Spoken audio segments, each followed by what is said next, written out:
बहन ज़रूर हूँ और वो कंसर्न्स जो हैं वो मेरे भी रहते हैं, ख़ास तौर पर जो एक सैलरीज़ का मसला कर रहे हैं। और चीफ मिनिस्टर साहिबा का जो है वो ये हुक्म था कि जैसे पंजाब के अंदर निगहबान रमज़ान पैकेज के तहत 30 अरब रुपए जो है वो 30 लाख फैमिलीज़ को जो है वो दिए गए हैं। उसके साथ साथ जो मॉडल रमज़ान बाज़ार हैं, सहूलत बाज़ार हैं, वो लगाए गए हैं। तो ये नहीं हो सकता था कि मेरे होते हुए, रशीद अंसारी साहब के होते हुए चीफ मिनिस्टर साहिबा आपको भूल जाती। तो उन्होंने कुछ जो है वो तहाइफ आपके लिए भिजवाए हैं जो मैं देने के लिए आपके पास यहाँ आई हूँ। लेकिन आज का दिन बड़ा इम्पॉर्टेंट है पाकिस्तान की पॉलिटिकल और अगर मैं कहूँ कि सिक्योरिटी के मामलात में, तो गलत नहीं होगा क्योंकि इस वक्त पार्लियामेंट के अंदर कौमी सलामती कमेटी का इजलास हो रहा है जिसके अंदर तमाम पॉलिटिकल पार्टीज़ जो हैं जिनको पाकिस्तान से, पाकिस्तान के अवाम की तहफ़्फ़ुज़ से, पाकिस्तान की सिक्योरिटी से जिनको जो है वो जो जिससे ताल्लुक़ रखते हैं वो तमाम लोग वहाँ मौजूद हैं। और एक तहरीक बाइकआउट है जिसका काम ही पूरी पाकिस्तान की जितनी उनकी पॉलिटिकल वो हिस्ट्री है उनका काम है बाइकआउट करना। अच्छा, पहले उन्होंने अपने जब वो दौरे हुकूमत पे अपोजिशन में तो बाइकआउट करते ही करते थे, जब वो दौरे हुकूमत में थे ना, अपने जब वजीर आज़म थे तब भी आपको याद होगा कि कोविड आया, इतनी बड़ी पाकिस्तान पे आफत आई, हज़ारों लाखों लोग जो है वो उस पर मुतासिर हुए। मेरे खुद के वालिद साहब जो है वो कोविड से जो है वो इस दुनिया से गए थे। सो वो कितने तकलीफ दे दिन थे ये हम सब समझ सकते हैं। और उस वक़्त भी, उस सेंसिटिव मौके के ऊपर भी, वज़ीर आज़म होते हुए भी वो शख्स पाकिस्तान के लिए, पाकिस्तान की आवाम के लिए सबके साथ नहीं बैठा था। और इसी तरह जब 27 फरवरी का पाकिस्तान के ऊपर एक अटैक हुआ इंडिया की तरफ से, तब भी तमाम पॉलिटिकल पार्टीज़ जो हैं वो इकट्ठी होकर बैठी और उन्होंने जो है वो पाकिस्तान की सलामती की सूरत हाल पे गुफ्तगू की, पाकिस्तान को जो चैलेंजेस दरपेश हैं उस पर बात की। मौसूफ तब भी नहीं बैठे और तब भी जो है वो उनकी अकड़, उनका तकब्बुर, उनकी नाक, वो शायद पाकिस्तान से अपने आप को ऊपर समझते हैं। और अब तो मुझे ये कहने में आर नहीं है, मैंने तो कल भी जब मीडिया से बात की थी तो मैंने कल भी कहा था और मेरी प्रेडिक्शन बिल्कुल दुरुस्त साबित हुई। थोड़ी शाम को कुछ देर के लिए खबर आई थी, नहीं नहीं जी वो बिल्कुल हम बैठ रहे हैं, हम नाम भी दे दिए थे उन्होंने, लेकिन मैंने कल भी कहा था ये नहीं बैठेंगे, ये नहीं बैठ सकते, बिकॉज इनका एजेंडा पाकिस्तान का, पाकिस्तान की आवाम का जानो माल का तहफ़्फ़ुज़, पाकिस्तान की सिक्योरिटी को जो दरपेश मसाइल हैं, पाकिस्तान के ख़िलाफ़ जो साजिशें हो रही हैं, उन तमाम को जो है वो देखना नहीं है। इनका एजेंडा पाकिस्तान में इंस्टेबिलिटी है, इनका एजेंडा पाकिस्तान में पोलराइजेशन है, इनका एजेंडा पाकिस्तान के अंदर जो ऐसी फोर्सेस जो पाकिस्तान के मफाद के ख़िलाफ़ काम कर रही हैं उनको सपोर्ट करना है। और ये आज से नहीं है। मुझे अगर आपको मुझे याद कराना पड़े तो इमरान खान साहब जब अपोजिशन में थे तब भी वो कहते होते थे कि तालिबान हमारे भाई हैं, हमें उनको दफ्तर बना के देने चाहिए। इन्होंने उनको फंड्स भी दिलवाए केपीके की गवर्नमेंट से और उनको जो है वो जब दौरे हुकूमत में थे तो उनको पैटर्नाइज करते रहे। लेकिन मियां नवाज शरीफ साहब, आपको याद होगा जब नेशनल एक्शन प्लान बना, पिछला नेशनल एक्शन प्लान, और एपीएस का एक बहुत बहुत तकलीफ दे वाक़या वो आज भी याद आता है तो दिल दहल जाता है। उस वाक़े के बाद अल्लाह जाने इसको वो अकल कैसे आई, और वो अकल का भी एक बैकग्राउंड ये है कि क्योंकि बंदे पीछे चारे रह गए थे सामने बैठने वाले, धरना जो है वो तकरीबन दम तोड़ चुका था और धरने को वाइंड अप करने के लिए इनको सेफ एग्जिट चाहिए था। तो इनको जो है वो उस बैठना पड़ा उस कमेटी के अंदर और एक नेशनल एक्शन प्लान बना। उसके बाद ऑपरेशन ज़रबे अज़्ब हो, रद्दुल फसाद हो, ऑपरेशंस के ज़रिए जो दहशतगर्द पाकिस्तान में ऑपरेट कर रहे थे, जो उनके नुमाइंदे थे, जो स्लीपिंग सेल्स थे, सबको यहाँ पर तबाह कर दिया गया, उनको ख़त्म कर दिया गया। और पाकिस्तान में कुछ साल अल्लाह का कर्म है कि बहुत अमन रहा, बहुत सुकून रहा। अपने दौरे हुकूमत में तो जैसे मैंने आपसे कहा कि उनको बसाया भी ला के उनके बारे में बात करने की भी इजाज़त नहीं थी, और हर तरह से पैटर्नाइज करके, इवन यहाँ ये कि जो लोग पकड़े गए थे, जिन लोगों को सजाएं हुई थी, उनको सदारती माफ़ी दिलाकर उनको दोबारा पाकिस्तान में लाकर बसाया गया। और उसका फिर उन्होंने आपने उसका फ्रूट भी देखा, जो ज़मान पाक के बाहर आपको वही दहशतगर्द जो सदारती माफ़ी पे छूटे थे, वो इमरान खान की सिक्योरिटी करते हुए और इमरान खान की पार्टी के बेचारे मासूम बच्चों को पेट्रोल बम जो है वो बनाना और चलाना सिखाते हुए पूरी मीडिया की आंख के ज़रिए पूरी दुनिया ने देखा। और इनको तालिबान खान जो है वो हमेशा कहा जाता रहा, जो गलत नहीं था। लेकिन सवाल यह है कि आज जब पाकिस्तान के अंदर दोबारा दहशतगर्दी सर उठा रही है, बल्कि बुरी तरह सर उठा चुकी है, उस वक़्त ये कैंपेन्स पहले करना कि पाकिस्तान की जो फ़ौज है उसको क्रिटिसाइज़ किया जाए, उसको डीमोरलाइज करने की कोशिश की जाए, लेकिन ये इनकी गलत फहमी है। जो हमारे जवान पुलिस के हों या जो रेंजर्स हो, पाक फ़ौज के जवान हों, ये तमाम शहादत के जज्बे के साथ यूनिफॉर्म पहनते हैं। सो इनको ये डीमोरलाइज करना सोशल मीडिया पे जो है बदतमीज़ी के साथ, किसी लव कैंपेन के साथ, ये मुमकिन नहीं है। लेकिन जो बाहर बैठे इमरान खान की पार्टी के जो भगौड़े हैं, और जिस तरह से वहाँ पर बाकायदा कुछ फर्म्स ऐसी हायर की हुई हैं जो पाकिस्तान से यहाँ चंदे के पैसे लेके जाते हैं, और वो चंदा जो है वो हासिल जो है वो खैराती कामों के लिए किया जाता है। लेकिन दूसरी तरफ जो है वो लॉबियस्ट फर्म्स हों या वो इंटरनेशनल जो इदारे हैं, उनके साथ ये लाखों डॉलर जो है ये कैसे अदा होते हैं, ये कौन अदा करता है, ये भी एक बहुत बड़ा सवाल है। और फिर यह है कि ये भी अब तो मैं सोचने पे मजबूर हूँ कि इतना बड़ा इवेंट आज पाकिस्तान में हो रहा है कि तमाम पॉलिटिकल पार्टी सर जोड़कर अपने मुल्क के इस्तेहकाम के लिए, अपनी आवाम के जानो माल के तहफ़्फ़ुज़ के लिए, इस मुल्क की जोग्राफियाई और जो तमाम बाउंड्रीज़ हैं उसको सिक्योर करने के लिए सर जोड़ के बैठी है। और एक तरीके बाइकॉट है जो इसके साथ नहीं बैठी। इसका मतलब क्या है? इसके दो मतलब हो सकते हैं। एक तो ये मतलब है कि इनको वाकई इमरान खान और उसकी सियासत पाकिस्तान से ऊपर लगती है। ये पाकिस्तान को जो है वो शायद कोई ऐसी चीज़ समझते हैं जिस पे कॉम्प्रोमाइज़ हो सकता है, और इमरान खान जो है वो पाकिस्तान से कोई बहुत ऊपर की चीज़ है। एक ये वजह हो सकती है। दूसरी वजह ये हो सकती है कि इनको पाकिस्तान से, पाकिस्तान की आवाम के जानो माल से कोई लेना देना नहीं है। अब KPK जो इस वक्त फ्रंट लाइन दहशतगर्दी का शिकार सूबा है, जिसको 600 अरब रुपए दहशतगर्दी से लड़ने के लिए दिए गए, आज तक ना वहाँ CTD बन सका, ना वहाँ आज तक जो पुलिस है उसको इक्विप्ड किया जा सका।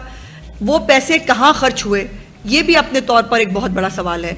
और वहाँ पर उस पॉलिटिकल पार्टी जिसके पास उस सूबे की जिम्मेदारी है, अमनो अमान बरकरार रखने की पहली प्राइमरी जिम्मेदारी सूबाई हुकूमतों की होती है, उसके बाद वो अपने लिए इन एड बुला सकते हैं जिसको भी सिक्योरिटी नाफिज करने वाले इदारों को वो बुलाना चाहें। सवाल ये है कि फिर आपका लेना देना कोई नहीं। आप पाकिस्तान की आवाम के साथ जो भी सलूक हो, आपको उससे कोई फर्क नहीं पड़ता। इमरान खान को मटन मिला है कि नहीं, ये इंपॉर्टेंट है। लेकिन थाने पे जो है वो हमला हो गया है, आपके जो है वो जाफर एक्सप्रेस जो है वो अगवा कर ली गई है, आपके जो खैबर पख्तूनख्वा के अंदर लोग जो है वो रात को बाहर नहीं निकल सकते। ये मसला ही नहीं है। मसला ये है कि बुशरा बीबी जो है उनके जो उन्होंने कहा उनके पता नहीं सीलिंग के अंदर से चूहे गिरते हैं, वो गिरे हैं कि नहीं। इमरान खान को जो है मटन पूरा पका हुआ था कि नहीं पका हुआ था, और झूठ बोलते हैं। इतना झूठ बोलते हैं कि कमाल है। अभी झूठ बोला कुछ दिन पहले कि मुझे सहरी नहीं मिल रही उनको, इसलिए वो रोज़ा नहीं रख रहे। भाई रोज़ा ना रखने के और बहाने को ढूंढ लो खुदा के वास्ते, सहरी पे मत डालो। और लेकिन यह है कि जिनकी आंख नहीं खुलती, जो रोज़ा नहीं रखना चाहते, वो उनकी मर्जी है, उस पर मतलब मैं क्या ही कह सकती हूँ। लेकिन आप पाकिस्तान की अवाम, चले कुछ फीसद सही जो आपके साथ हैं, ख़ास तौर पे खैबर पख्तूनख्वा के लोग जिन्होंने आपको बकौल वैसे आपकी पार्टी के लोग कहते हैं फॉर्म 47 का मैंडेट आपको वहाँ भी मिला है, लेकिन उनकी भी आपको जानो माल के तहफ़्फ़ुज़ की कोई फिक्र नहीं है। आपका कोई लेना देना नहीं है कि पाकिस्तान के अंदर BLA जैसी दहशतगर्द जमातें, ग्रुप्स, और वो ग्रुप्स जो उस दिन भी जाफर एक्सप्रेस वाले दिन भी अफगानिस्तान में बैठकर अपने हैंडलर से गुफ्तगू करते हुए पकड़े गए हैं। उसके बाद एक वजीर आला का ये कहना कि नहीं नहीं नहीं अफगानियों को ना भेजना भी नहीं चाहिए, उनको शहरियत भी दें और उनको यहाँ बसाएं भी, जबकि रियासत की पॉलिसी जो है वो अफगान मुहाजिरीन जो हमारे पास हमारे भाई आए थे, जिनको हमने बहुत साल जिनकी मेहमानदारी की, उनको अब अपने अपने वतन वापस लौट जाना चाहिए। पूरी दुनिया में होता है। आप हमारे पास खुद पाकिस्तान की आवाम जो है, जो हमारी जिम्मेदारी है, यकीनन हमने मेहमानदारी जो है वो कर ली, लेकिन हमें अपने अपने शहरियों के बारे में सोचना है। सवाल ये है कि जब पाकिस्तान के खिलाफ बाहर से साजिशें हो रही हैं, ये इतना इत्तफाक क्यों है कि आप हमेशा ये तहरीक फसाद, ये तहरीक बायकॉट, तहरीक इंतशार, जो मर्जी कह लें, ये हमेशा पाकिस्तान के खिलाफ खड़ी हुई नजर आपको क्यों आती है? IMF को खत लिखना हो ताकि पाकिस्तान डिफॉल्ट कर जाए, तहरीक इंसाफ आपको नजर आएगी। पाकिस्तान जो है वो BLA जैसी दहशतगर्द जमातों को सपोर्ट करना हो, आपको तहरीक फसाद नजर आएगी। तालिबान को, उनके एक्सट्रीमिस्ट ग्रुप्स को पैटर्नाइज करना हो, आपको तहरीक फसाद नजर आएगी। पाकिस्तान के खिलाफ लॉबियस्ट फर्म्स को हायर करके पाकिस्तान के इदारों को मलाइन करना हो, आपको तहरीक फसाद नजर आएगी। पाकिस्तान के अंदर रह के, पाकिस्तान के अंदर लॉन्ग मार्चेस करके, पाकिस्तान के अंदर जो इकोनॉमिक स्टेबिलिटी आ रही है, जो पाकिस्तान के अंदर कोई बड़ा इवेंट होने जाता है, आप जो है वो लश्कर कशी करने के साथ जो है वो आप वफाक पे या किसी दूसरे सूबे पे आप यलगार करते हैं, तहरीक इंसाफ नजर आती है। ये इत्तफाक नहीं है। जो मैं कह रही हूं ना कि इनका एजेंडा है पाकिस्तान के अंदर ये सब करना, और ये एजेंडा मुझे शौक नहीं है गद्दारी कार्ड बांटने का, फलाने करने का, लेकिन मेरे दिमाग में सवालात आ रहे हैं कि आखिर पाकिस्तान को नुकसान पहुंचाने वालों के साथ खड़े होने का एजेंडा किसी पाकिस्तानी का तो नहीं हो सकता, तो फिर ये किसका एजेंडा है जिसको ये कर रहे हैं? और आज जो उन्होंने बात की, जो पहले उन्होंने कहा कि जी हम आएंगे, उसके बाद उन्होंने कहा कि नहीं ना, ऐसा करें कि हमें इमरान खान से पहले मिला दें, फिर हम जाएंगे जो है वो सलामती कमेटी में। सवाल ये है कि जब मैंने ये पढ़ा तो मेरे सवाल आया दिमाग में कि क्या इनको ये पता है कि इमरान खान ने कोई पाकिस्तान के खिलाफ लाइन लेनी है जो ये पूछने जा रहे हैं? मैं तो समझती हूँ कि अगर वो अडयाला का कैदी जो है वो पाकिस्तानी है, वो मुहिब्बुल वतन है, तो उसको हर पाकिस्तानी की तरह इस वक्त अपनी जो है वो सिक्योरिटी इदारों के साथ, अपनी पार्लियामेंट के साथ, सबके साथ यकजबान होकर खड़े होना चाहिए। ये इमरान खान से कोई दूसरी लाइन लेना चाहते हैं, या इनको लगता है कि इमरान खान हमें दूसरी लाइन देगा हमेशा की तरह, कि पाकिस्तान के अंदर जो है वो कोई नेशनल एक्शन प्लान बनने ना पाए, दहशतगर्दों के स्लीपिंग सेल जो हैं वो यहां से खत्म ना हो पाए, पाकिस्तान के खिलाफ जो साजिशें हमारे इर्द गिर्द से हो रही हैं, जो हमारे दुश्मन ममालिक कर रहे हैं, उसके अंदर आपने उनका साथ देना है। क्या ये लाइन लेना चाहते थे?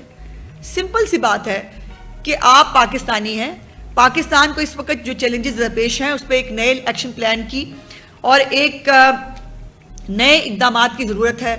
उसके ऊपर सबको इकट्ठे होना है। इसके ऊपर सिर्फ वही इकट्ठा नहीं हो सकता जो पाकिस्तान का भला नहीं चाहता।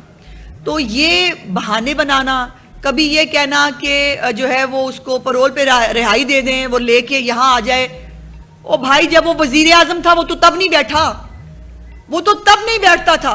अब वो उसको अडयाला से आप ले भी आए और आपका ख्याल ये है कि वो यहाँ पे आके जो है वो पाकिस्तान के भले की बात करेगा, उसको अपनी नाक से आगे नजर ही नहीं आता।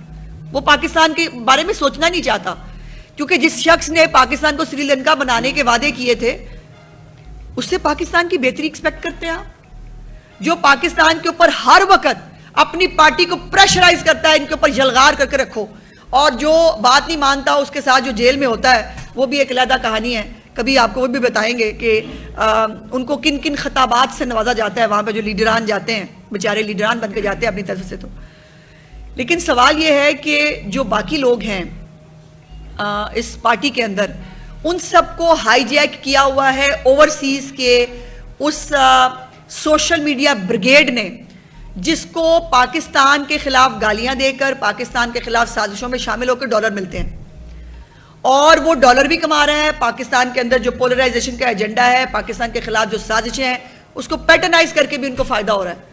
उनकी तो मतलब पांचों घी में है और सर कढ़ाई में है।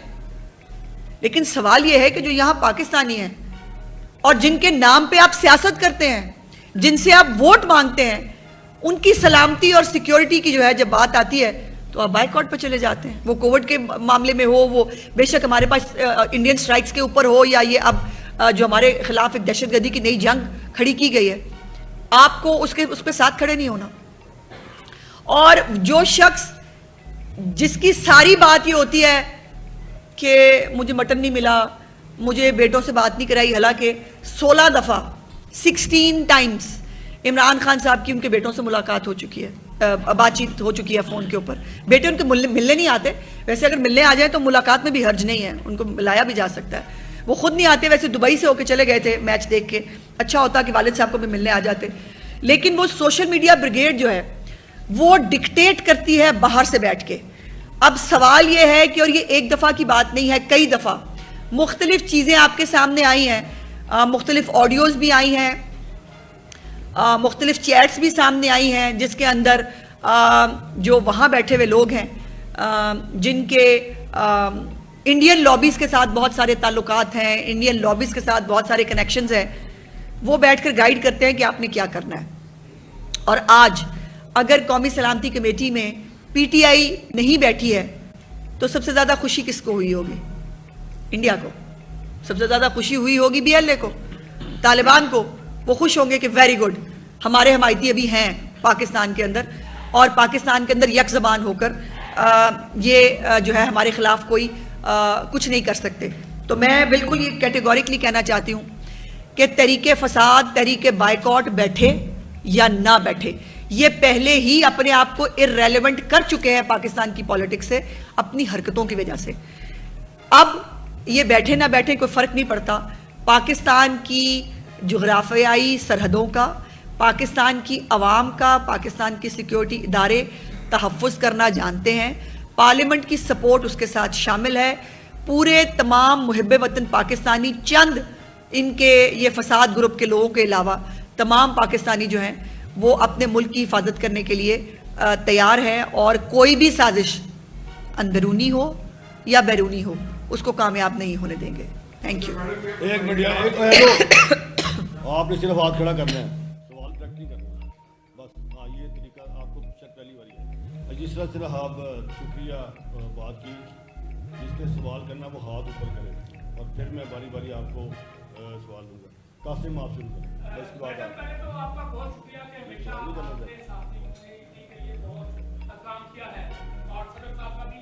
तो मैडम, अभी आप फरमा रही है कि जो बलोच दहशत गर्द हैं और जो मकसद तरीके, बलोच ना कहें उनको, वो बलोच नहीं है।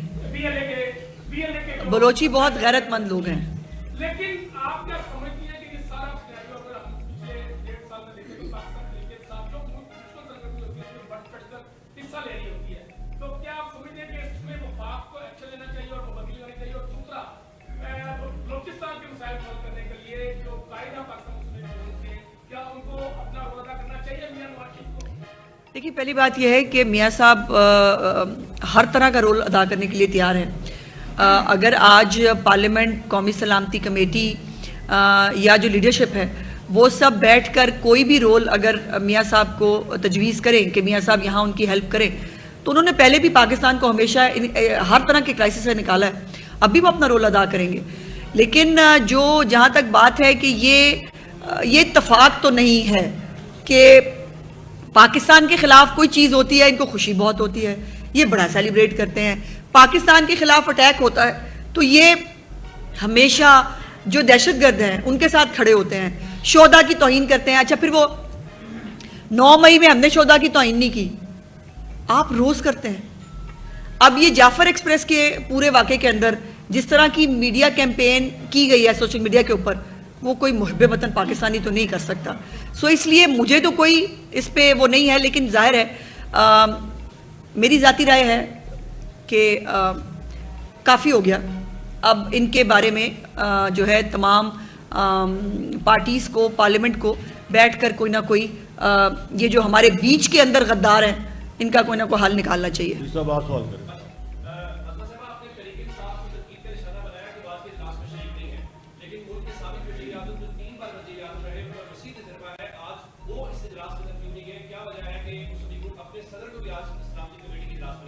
प्यारे भाई, हर जो है पार्टी से लोग नॉमिनेटेड हैं और जाहिर है मियाँ साहब जो है उनके पास कोई हुकूमती ओहदा नहीं है, तो हमारे जो वुज़रा कराम हैं जो डायरेक्टली इन तमाम मामलात को देख रहे हैं वो वहाँ मौजूद हैं। लेकिन जो इस मीटिंग की प्रेपरेशन है जो है सरबराही में हुई है, और अब जो भी इसका लाहेअमर और अलामिया आएगा उसके अंदर भी मियाँ साहब उसका पार्ट एंड पार्सल होंगे। हर वक्त सामने दिखना ज़रूरी नहीं होता। यही बात वो डयाला के कैदी के ऊपर भी हो सकती है कि वो जेल में से बैठ के भी वो अपनी पार्टी को कह सकता था, या उसकी पार्टी को ये रियलाइज़ करना चाहिए था कि ये किसी पार्टी की बात नहीं हो रही, पाकिस्तान की बात हो रही है, पाकिस्तान को बचाने की, पाकिस्तान की सलामती की बात हो रही है।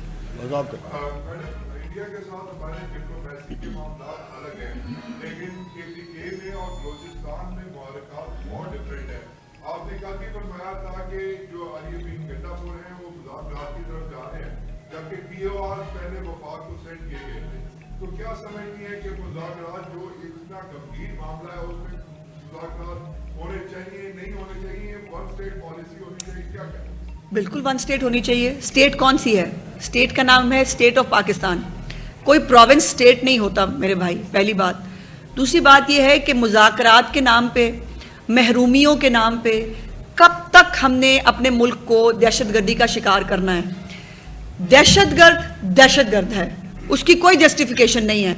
महरूमी है, फलाना है, और मुज़ाकरात जो है वो किससे करें? हमारे मुल्क के ख़िलाफ़ हमारे शहरियों की जानें लेने वालों से सब मुज़ाकरात करें? जो हमारे फ़ौजियों को जो है वो हमारे पुलिस वालों को थाने जो है उड़ा देते हैं, पुलिस वालों को जो है बेदर्दी से मार देते हैं, उनसे मुज़ाकरात करें?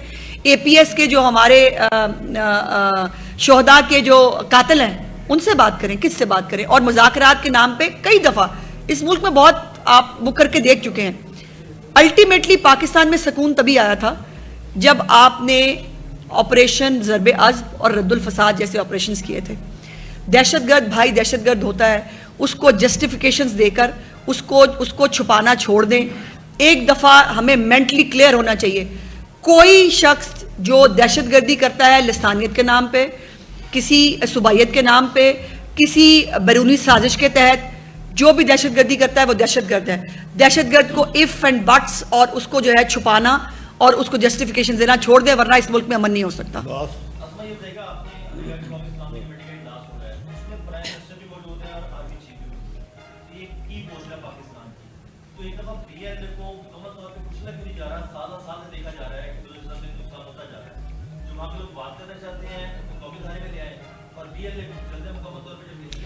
आज कुछ फैसले होंगे जी इस हवाले से, हमें इंतज़ार करना चाहिए आज के इलामिये का। यकीनन तमाम जो पॉलिटिकल लीडरशिप है, हमारी मिलिट्री लीडरशिप वहाँ मौजूद है, उनको ब्रीफिंग्स भी दी जा रही हैं कि एक्चुअली सूरत हाल क्या है। बहुत सारी चीज़ें मीडिया पर रिपोर्ट नहीं होती और आप करते भी नहीं हैं, ज़ाहिर है। हर चीज़ को जो सिक्योरिटी के मामला है, सेंसिटिव मामला होते हैं। सो आज के इलामिये का हमें इंतज़ार करना चाहिए, यकीनन कोई ना कोई लाहेअमल आज सामने आएगा।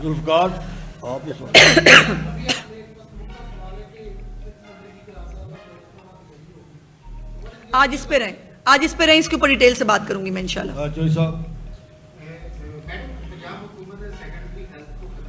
आज इस पे बात करेंगे, आज प्लीज, आज सिर्फ इस टॉपिक पे आज बात करेंगे।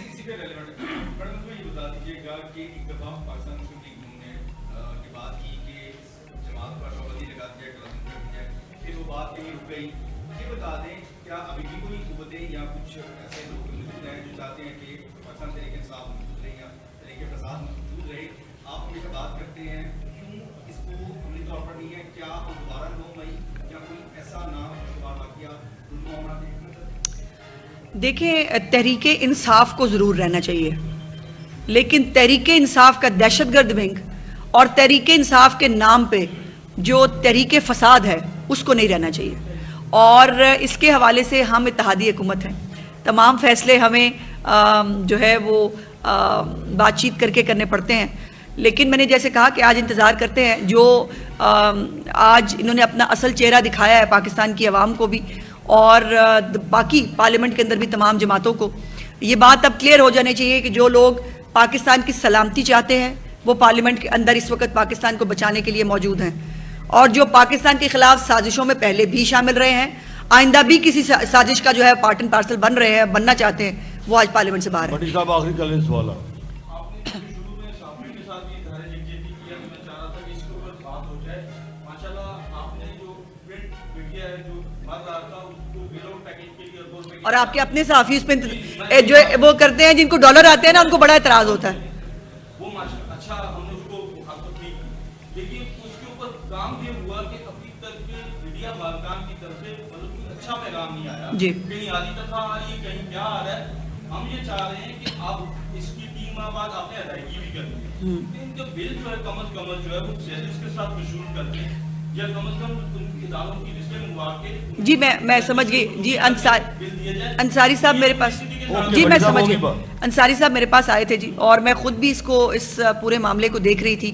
आपके प्रेस क्लब के बाहर बैनर्स भी लगे हुए थे जो बहुत तकलीफ दे हैं, और उस वक़्त हमने एक जो है उसके अगले ही दिन, जिस दिन अंसारी साहब मुझसे मिलके गए उससे अगले दिन DGPR ने जो है वो एक मीटिंग कॉल की थी तमाम प्रिंट के नुमाइंदों की, और उनको हमने 1 अरब रुपए से ज़्यादा सिर्फ एक हफ्ते के अंदर अदायगी की है।